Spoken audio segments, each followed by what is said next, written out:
감사합니다. 오늘은 종교개혁 507주년을 맞이한 기념주일입니다. 비록 1년에 한 번씩 기념하는 날이지만 이 날을 통해서 우리의 신앙의 선배들이 어떻게 그들의 믿음을 지키고 교회 가운데 진리를 보존했는지, 또 그들의 순교의 그 씨앗이 결코 헛되지 않다는 것을 다시 한번 기억하며 하나님을 바라보는 시간 되게 도와주시옵소서. 육신이 많이 지쳐 있는데 끝까지 잘 들을 수 있도록 하나님께서 힘 주시옵소서. 예수 그리스도 이름으로 감사하며 기도하옵나이다. 아멘. 보통 종교개혁하면 마틴 루터를 많이 부각을 하잖아요. 실제로 마틴 루터가 1517년에 비텐베르크 성당에 95개조 반박문을 붙이면서 종교개혁이 시작됐다라고 하지만 실제로는 마틴 루터는 어떤 기폭제 역할을 한 거예요. 그 전에 이미 많은 종교개혁자들이 이런 종교개혁이 일어날 수 있도록 여기저기에서 투쟁했고 교리를 개혁해 나갔고 그런 것들이 있었기 때문에 마틴 루터가 하나님의 섭리 가운데 전역으로 종교개혁이 확산되는 그런 역할들을 했죠. 그래서 마틴 루터가 어떻게 보면 어떤 기폭제 역할을 했다고 보면 존 칼빈은 이 존 칼빈이라는 인물이 없었다면 하나님께서 이 사람을 통해 종교개혁의 교리와 진리를 체계화시키지 않았다면 이 종교개혁 신앙은 지금 우리에게까지 절대 전달될 수 없었을 겁니다. 그래서 저는 존 칼빈을 좀 더 부각하고 집중해 보려고 합니다. 또 마틴 루터는 많이 들었을 테니까 오늘 존 칼빈을 집중적으로 정해진 시간 내에 다룰 건데요. 내용이 많기 때문에 상세하게 하기는 어렵고 그냥 시간 나는 범위 내에서 하나씩 제가 짚고 넘어갈게요. 그래서 제가 특별히 밑줄을 꺼놨어요. 좀 꼭 필요한 것만 하려고. 그래서 그 부분을 중심으로 할 거고요. 오늘은 저기 뒤에 스크린을 보면서 따라오시면 됩니다.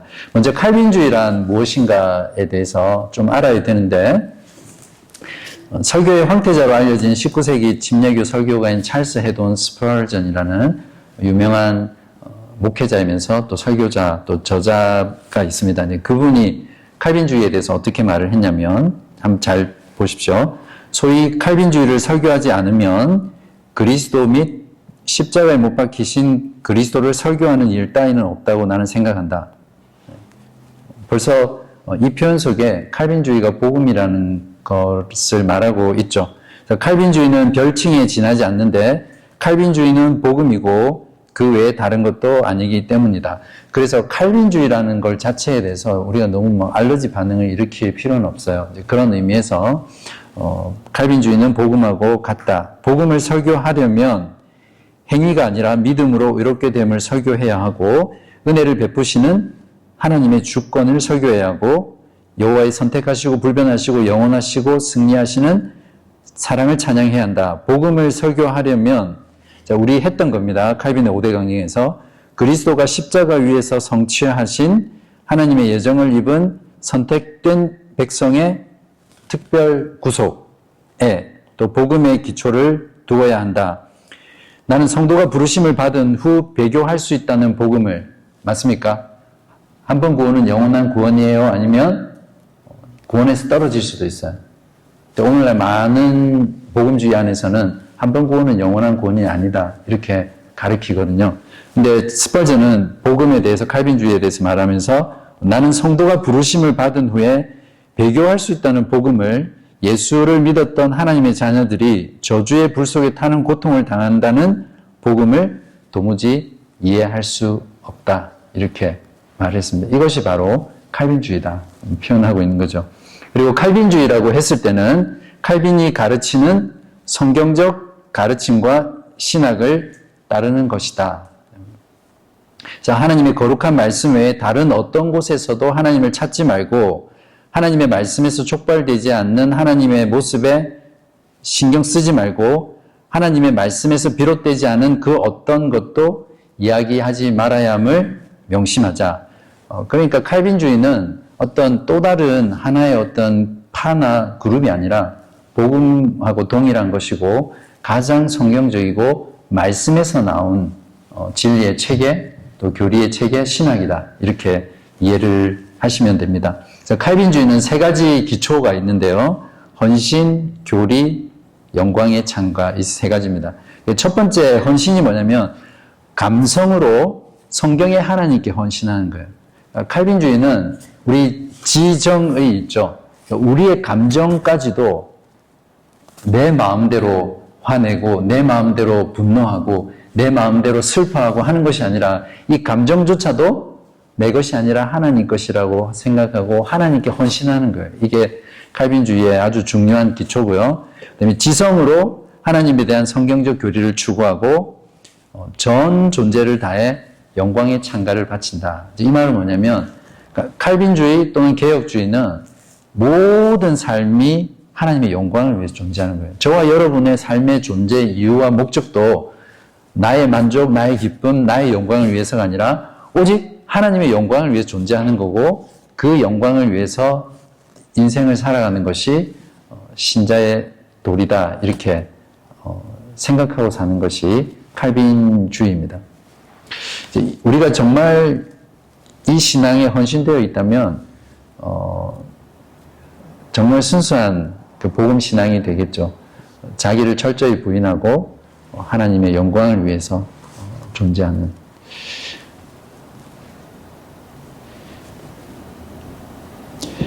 네, 저는 개인적으로 칼빈주의라 불리는 걸 참 사랑했고 지금도 좋아합니다. 제 이름이 존인데 영어로. 네. 그래서 존이라고 한 건 아니지만 그래도 제가 존을 참 좋아합니다. 존 칼빈, 그리고 사도 요한 존, 우리 저기도 존이라고 그러네요. 네. 저 존은 조금 생각을 좀 그리고 우리 요한 형제란다. 종화 형제님 둘째 요한이도 제가 좋아하고요. 그래서 왜 칼빈주의라고 불리는 걸 좋아하냐면 개혁 사상의 근본인 칼빈주의야말로 가장 성경적이고 복음적인 신학이기 때문에 그렇습니다. 아까 우리 세가족반에서 잠시 나눴지만 모든 사람, 모든 종파, 심지어는 이단들도 성경 중심이라고 이야기해요. 중요한 건 성경을 어떻게 해석하고 어떻게 이해하느냐 이거든요. 근데 그런 많은 성경 해석의 틀이 있어요. 신학이 있고 그것이 교파를 정하고 교단을 정하고 또 이단을 정하는 거거든요. 그런 성경 해석의 틀로서 가장 성경적이고 복음적인 신학의 체계가 칼빈주의이기 때문에 저는 칼빈주의라고 불리는 걸 좋아합니다. 그렇다고 지금은 교리 시간이니까 이러지만 여러분 밖에 나가서는 나는 칼빈주의자야, 우리 교회 목사님은 칼빈주의자야 이런 말은 가능하면 하지 마세요. 그냥 성경을 사랑하고 복음을 사랑한다 이렇게 말하면 될 것 같아요.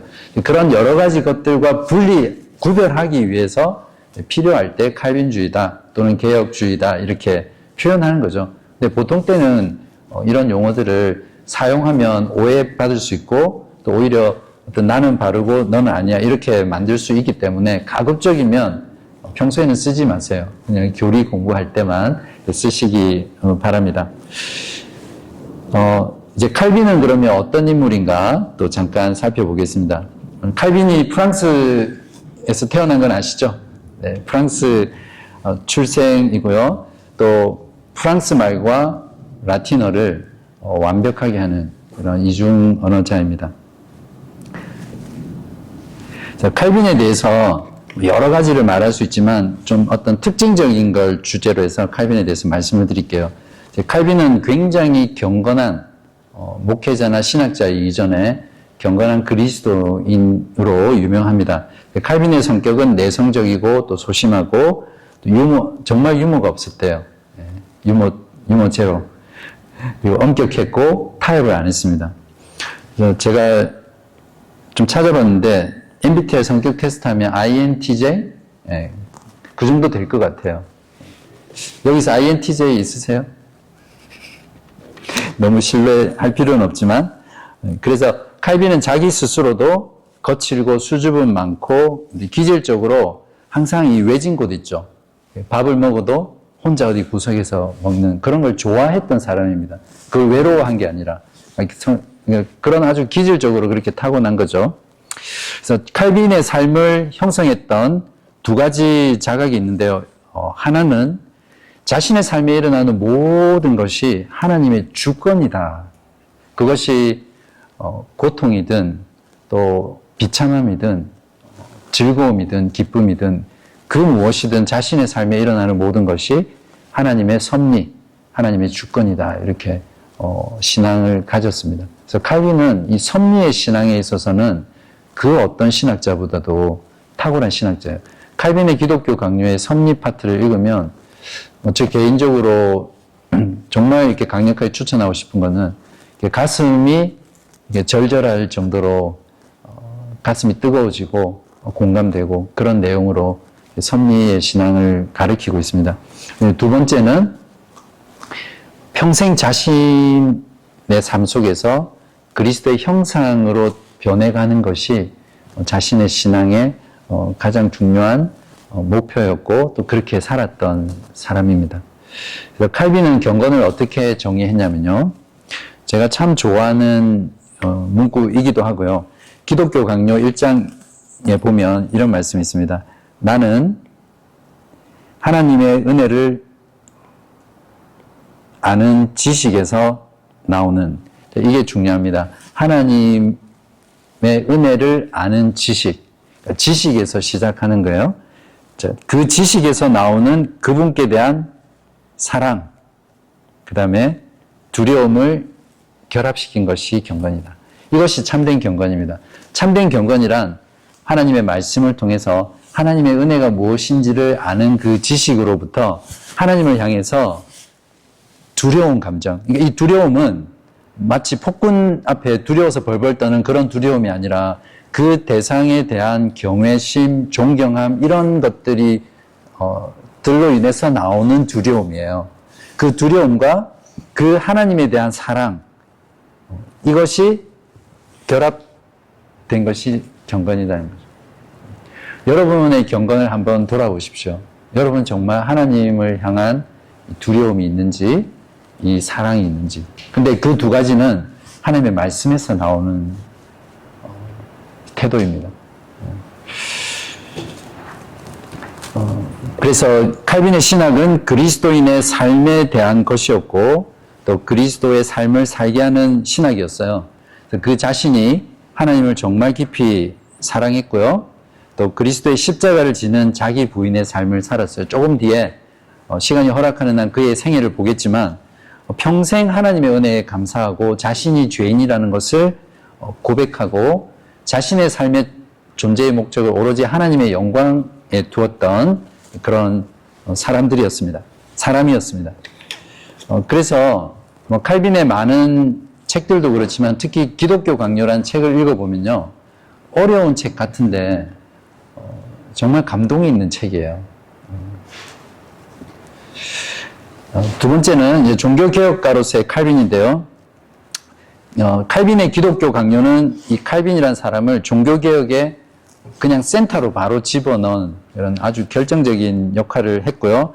실제로 칼빈의 어떤 책이 이론적으로만 있었던 게 아니라 그 책의 내용을 토대로 실제로 제네바 목회를 했을 때 가장 성공적인 목회를 했어요.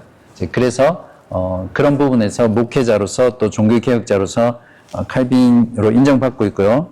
그다음에 목사로서의 칼빈이 있는데요. 그러니까 칼빈은 자신을 신학자라고 생각하지 않았어요. 항상 자기는 말씀의 봉사자인 목사다, 양떼를 먹이는 목회자다, 이렇게 자신을 포지셔닝 했습니다. 칼빈이 이렇게 말했습니다. 목사는 두 가지 목소리를 내야 하는데 하나는 양떼를 모으는 음성입니다. 즉 말씀 선포, 복음을 통해서 하나님의 양떼를 하나님의 말씀 앞으로 모으는 게 첫 번째 목회자의 의무이고요. 또 하나는 뭐냐면 늑대와 도둑을 막고 쫓아내기 위한 외침이다. 제가 힘들지만 바른교회를 하면서 이 교리 공부를 철저하게 시키겠다고 다짐한 이유가 바로 이런 이유 때문입니다. 목회자의 정말 중요한 다른 하나의 역할은 양떼들을 진리가 아닌 것들에서 지키고 보호하는 거거든요. 이것이 없으면 교회가 다음 세대로 결코 넘어가지 않아요. 우리 역시 새가족방에서 잠깐 다뤘지만 최근에 MBC PD 수첩에 보면 다락방 류광수 목사의 그 비리, 그런 어떤 성폭력, 성착취, 또 금전적인, 재정적인 횡령, 뭐 정말 인간도 아닌 그런 어떤 이단에 대해서 보도가 됐는데 전 세계 신도수가 20만 명이래요. 20만 명. 그리고 얼마 전에 한국에서 대형 컨퍼런스를 했는데 수만 명이 모이는, 그리고 그런 이단들이 지금 리드컴 이 중심에 많이 포진해 있어요. 그래서 우리가 지금 시대는 이 하나님이 성경을 통해서 우리에게 주신 이 진리가 무엇인지를 계속해서 배우고 그 안에 서 있지 않으면 우리도 모르는 사이에 집단적인 배교로 넘어가요. 근데 결국 그 길을 따라가다 보면 천국이 아니라 지옥이 되는, 지옥 문 앞이 될 수 있다는 거죠. 그래서 제가 이렇게 이 연사 목소리 높여 교리 공부합시다 이렇게 이야기하는 거거든요. 그래서 그게 목회자의 두 가지 역할입니다. 칼빈은 이제 이러한 어떤 목사의 직무를 신실하게 그의 평생 동안 잘 감당했었고요. 그래서 목사들의 목사로 불렸고, 이제 칼빈이 죽을 때 제자인 베자가 이런 말을 했습니다. 그날 동이틀 무렵 세상에서 하나님의 교회를 지도했던 가장 밝은 빛이 하늘로 올려졌다. 그렇게 표현을 했습니다. 그리고 칼빈은 위대한 신학자였습니다. 아우구스티누스, 토마스 아퀴나스와 쌍벽을 이루는 사람으로서 존 칼빈을 두죠. 이건 대단한 거거든요. 교회 전체 역사에서 성 어거스틴, 그리고 가톨릭의 최고의 신학자로 여기는 토마스 아퀴나스, 그 다음에 존 칼빈이 나란히 어깨를 할 정도로 위대한 신학자로 인정을 받고 있고요. 그리고 칼빈은 위대한 설교자였습니다. 그래서 교회사 가운데 가장 영향력 있는 말씀의 설교자였고요. 실제로 제네바가 정말 음란하고 무질서하고 타락한 도시였는데 그 제네바가 말 그대로 거룩한 도시가 됐던 가장 결정적인 게 이 칼빈의 설교 때문이었거든요. 칼빈은 주중에 5번 설교하고 주일에 2번인가 3번을 그의 사역 동안 평생 했어요. 그래서 성경 전체를 강해했고 또 어떤 부분은 여러 번 하기도 하고, 그만큼 이 칼빈의 설교를 통해서 그 시대 전체가 변화되었던 것이죠. 그리고 칼빈은 상담을 참 잘한 목사로 알려져 있습니다. 주로 시편을 가지고 상담을 했었거든요. 시편은 약 256가지 영혼의 상태를 다 설명할 정도로 인간이 가질 수 있는 모든 감정, 모든 영적인 상태를 표현하고 있다. 그래서 시편으로 상담을 했던 사람입니다. 그리고 시편 전체를 영문 번역서로 5권에 해당할 정도로 시편을 주석했던 학자였죠.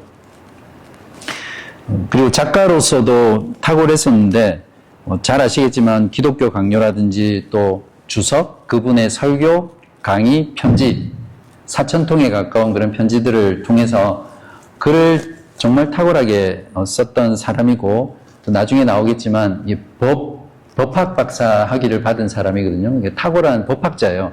그 어떤 법적인 능력을 가지고 교회법 같은 거, 또 법을 세우고 이런 것들을 탁월하게 잘해서 제네바시를 개혁하는 결정적인 일들을 하게 됐습니다. 그리고 칼빈의 이러한 어떤 역할 때문에 프랑스, 자꾸 좀 이상한 것 같아, 마이크가. 실제로 프랑스 학문에 아주 지대한 영향을 미쳤고요.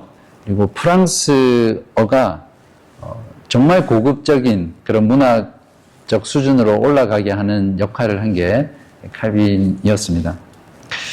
자, 이런 걸 보면, 야, 하나님께서 한 사람에게 이렇게 많은 은사와 또 능력을 주셔도 되나? 너무 불공평한 거 아닌가? 나빼 이렇게 말할 수도 있는데, 그만큼 많은 것을 하나님께 받은 만큼 이 칼빈의 인생은 전 인생이 고통 가운데 고난 가운데 많은 반대자들의 반대를 극복하면서 또 그 자신이 걸어다니는 종합병원이라고 할 정도로 온갖 그 신체적인 질병을 안고 지고 살았어요. 마치 사도 바울이 평생 그 가시를 가지고 살았던 것처럼 그런 면에서 하나님은 공평하신가 봐요. 네.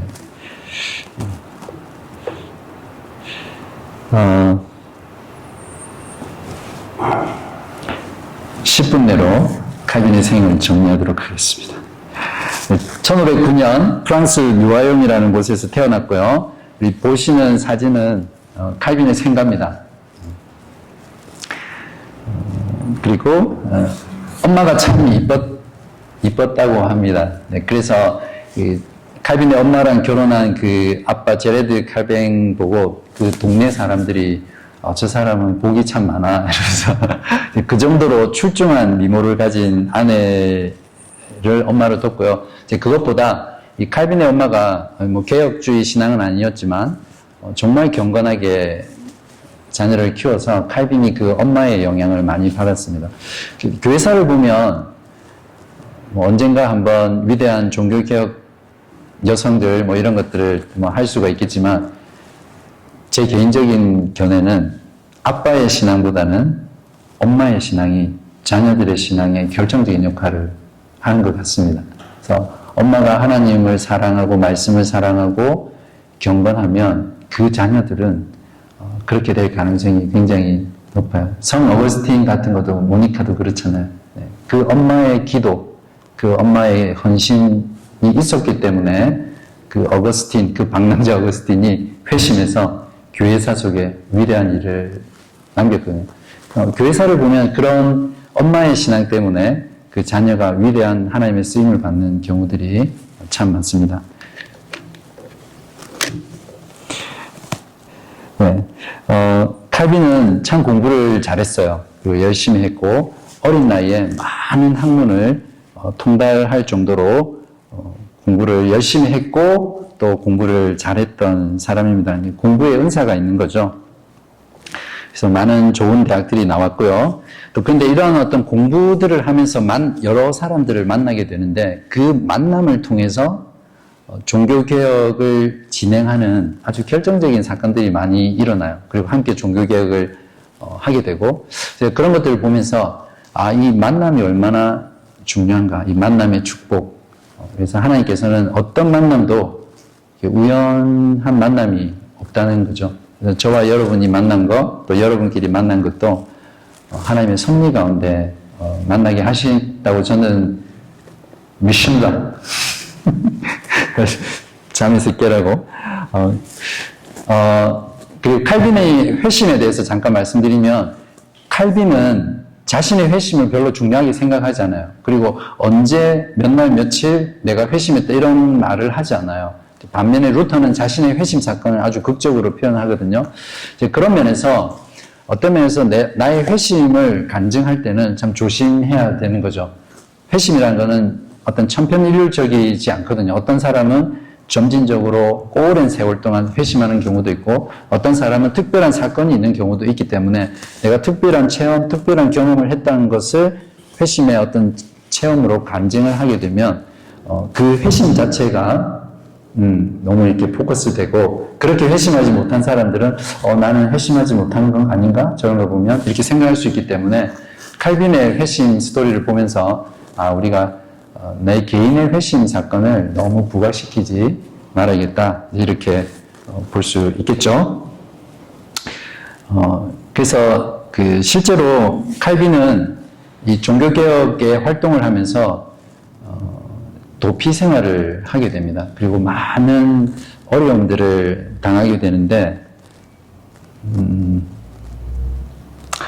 이제 그 중에 그 프랑스에서 벽보 사건이 2번 일어나요. 그런데 2차 벽보 사건 때 그 프로테스탄트들이 6명이 잡혀서 이제 화형을 당하면서 이제 끝나는 그런 슬픈 사건이 있었는데 여기 보시는 그림이 화형을 시키는 방법이에요. 근데 왜 어떻게 하면 사람을 가장 고통스럽게 죽일 수 있을까? 이 고문 방법을 고민하다가 새로운 화형 방법을 고안해낸 거예요. 그림 잘 보일지 모르지만 사람을 이렇게 나무에 매달아서 불 속에다가 이렇게 집어넣는 거예요.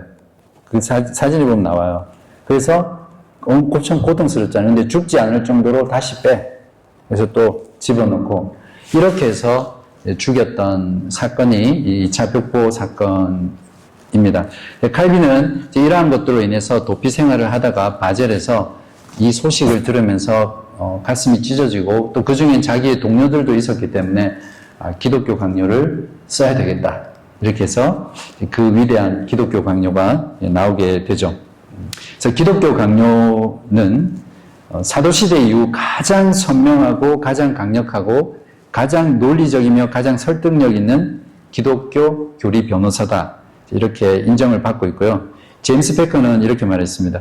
교회의 가장 위대한 걸작 중의 하나로서 개신교의 금자탑이다. 이렇게 설명하고 있고 심지어는 반대자들, 또 로마 카톨릭도 이 기독교 강요를 이단의 코란이자 탈무드다라고 할 정도로 인정했던 겁니다. 기독교 강요가 쉬운 책은 아니에요. 쉬운 책은 아닌데 교회사를 알고 또 이렇게 공부하다 보면 이 말이 그대로 확인할 수 있습니다. 정말 감동적이고 어떻게 한 사람이 이런 글을 쓸 수 있을까? 이렇게 성경을 통해서 신학을 체계화할 수 있을까? 이제 이런 것들을 알게 됩니다. 제 꿈은 언젠가 이 기독교 강요를 공부하는 여러분과 함께 꿈이 있습니다. 자, 그렇게 해서 칼빈의 생애는 크게 둘로 나눌 수 있거든요. 제네바 사역을 시작하기 전, 출생부터 제네바 사역을 시작하기 전부터 나눌 수 있고, 그 다음에 제네바 1차 사역과 그 다음에 2년 뒤에 쫓겨나요. 쫓겨나고 다시 2차 제네바 사역을 하고 임종을 하게 되는데 그렇게 크게 둘로 나눌 수 있습니다. 그 가운데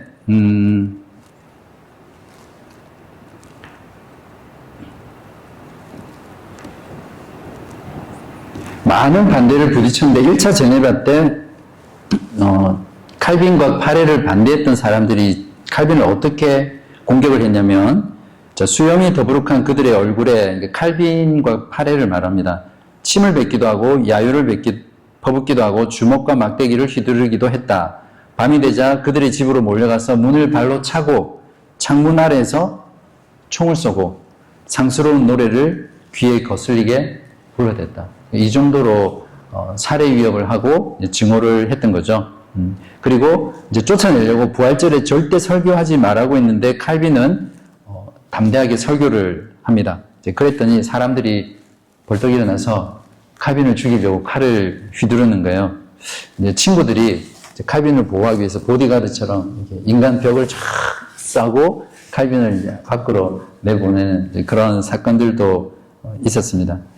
제가 이런 것들을 말씀드리는 이유는 칼빈은 정말 그의 인생에 너무 많은 반대자들의 반대 속에서 죽음의 위협, 심지어는 다리 위로 걸어가면 롱강으로 밀어서 빠뜨리는 경우도 있고요.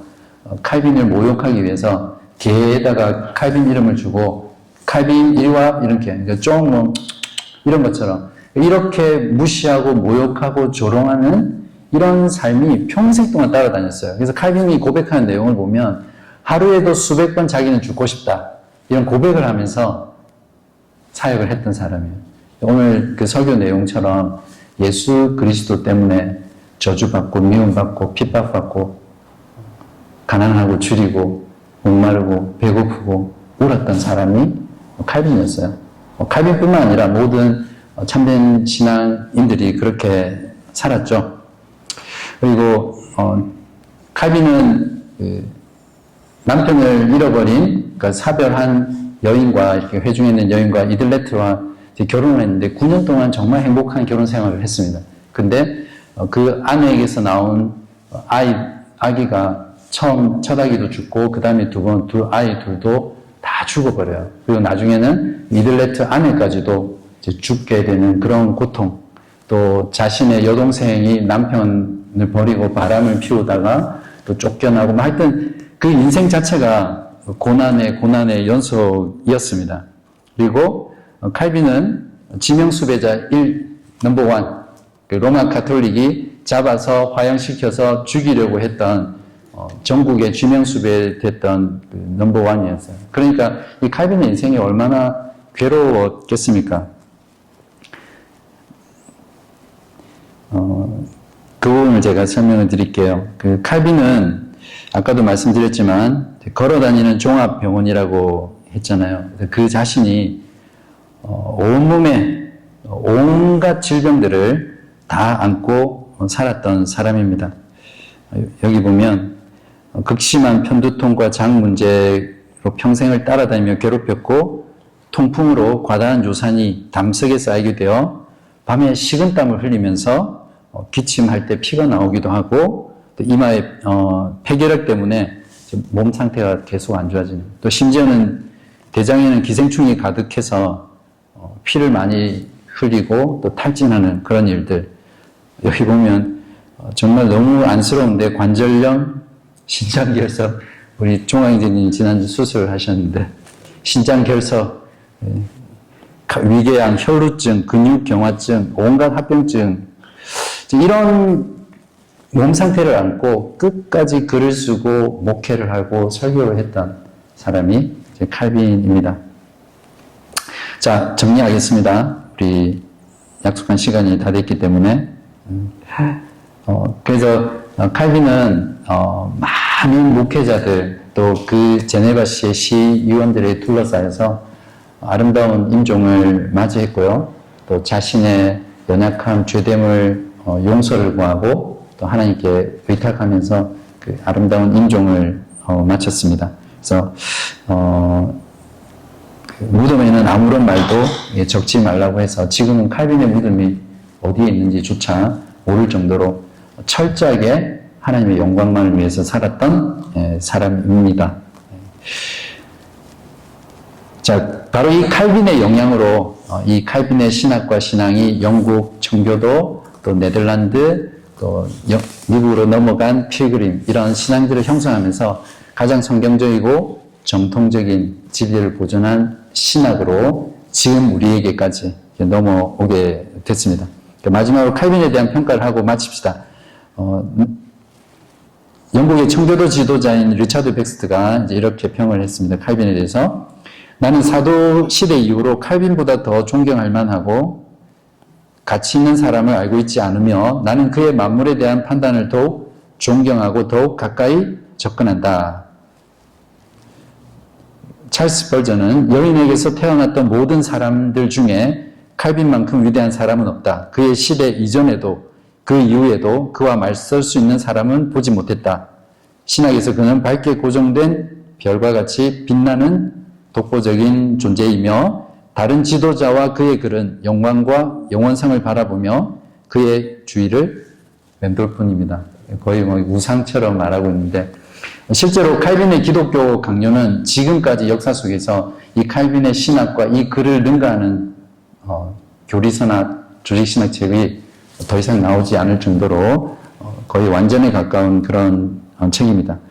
자, 그래서 이제 정리하면 왜 칼빈의 신학, 복음주의, 또 종교개혁 신학이 중요하냐면 바로 이 칼빈이 구축한 이 신학이 바른 신학이고 바른 신앙이고 또 바른 삶으로 이어지는 가장 최고의 신학이기 때문에 그렇습니다.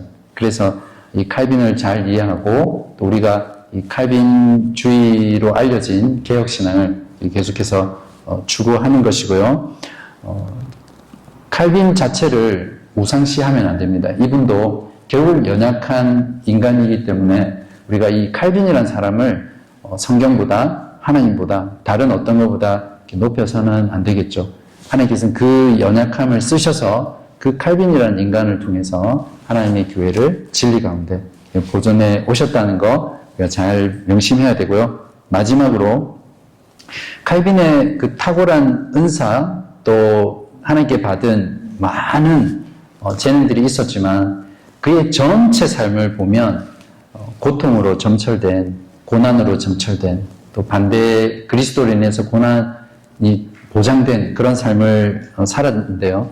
그런 삶을 보면서 우리는 큰 하나님 나라의 관점에서 보면 또 교회 전체의 역사에서 보면 한 개인에게 있는 그 고통은 축복이며 또 하나님이 일하시는 통로이다. 이렇게 우리가 이해를 할 수 있을 겁니다.